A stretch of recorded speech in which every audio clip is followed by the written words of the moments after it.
I've made a lot of videos on how to use your iPhone and iPad, and all of those videos were designed to teach a few simple things to help make your life easier. I think sometimes I succeeded and other times not so much, but what I've never said in any of those tutorials is that by learning these things and becoming more productive, that you'll have more time to get more things done. There's no such thing as more time, there's only time, and what you do with your time is up to you. And the older I get, the more I want to spend my time on important things. I always try to keep things simple, and how I use my iPad and iPhone are no exception.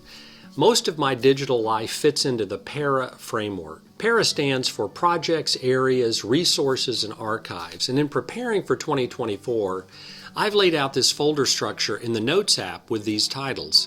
This methodology was pioneered by Tiago Forte in his excellent book, Building a Second Brain.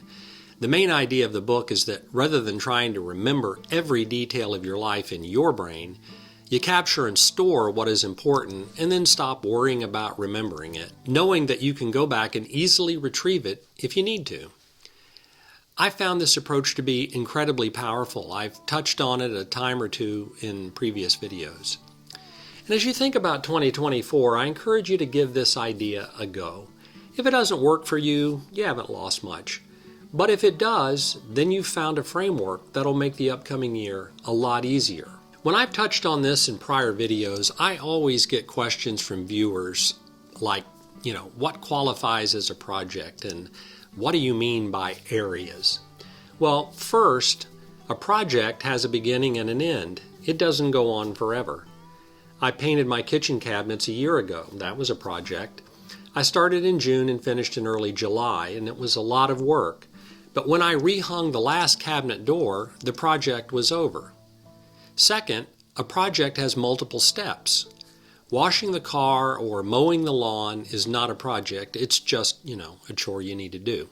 Areas, on the other hand, have no end. They're just areas of your life, like friendships and auto maintenance and health records and things like that. When I'm trying to figure out where something fits, I always ask if it has a beginning and an end, and is it made up of multiple steps? If so, it's a project.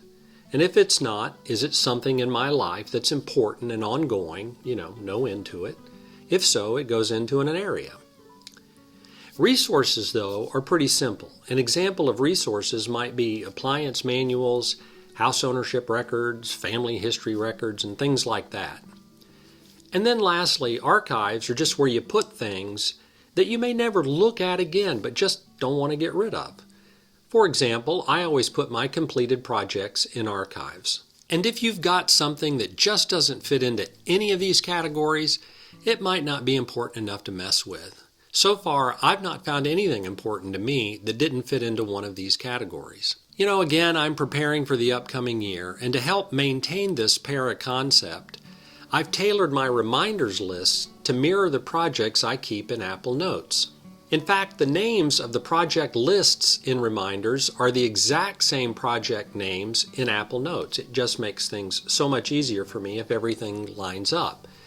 My process is to simply review the projects in the Notes app and then create tasks and reminders that move the various projects forward.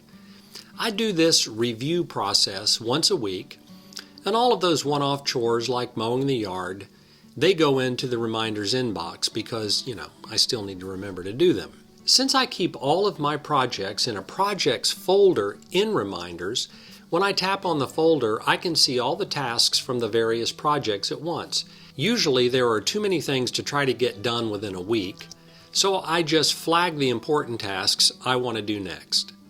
Flagging creates a separate list that I can tap on that filters out all the other tasks and keeps me focused.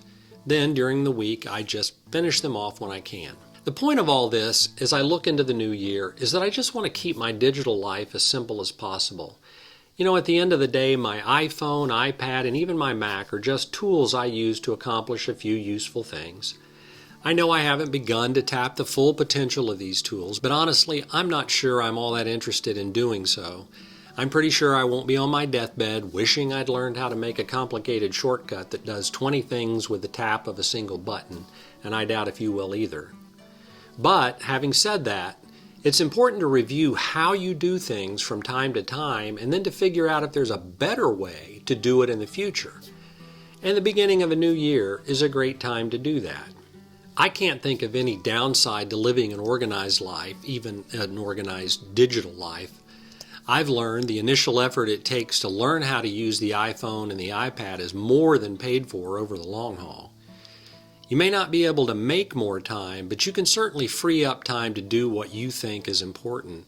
And that's what this channel is all about. I hope you'll stick with me on this journey. Okay, that's it for this short video. And so from my family to yours, I wish you a happy and prosperous new year.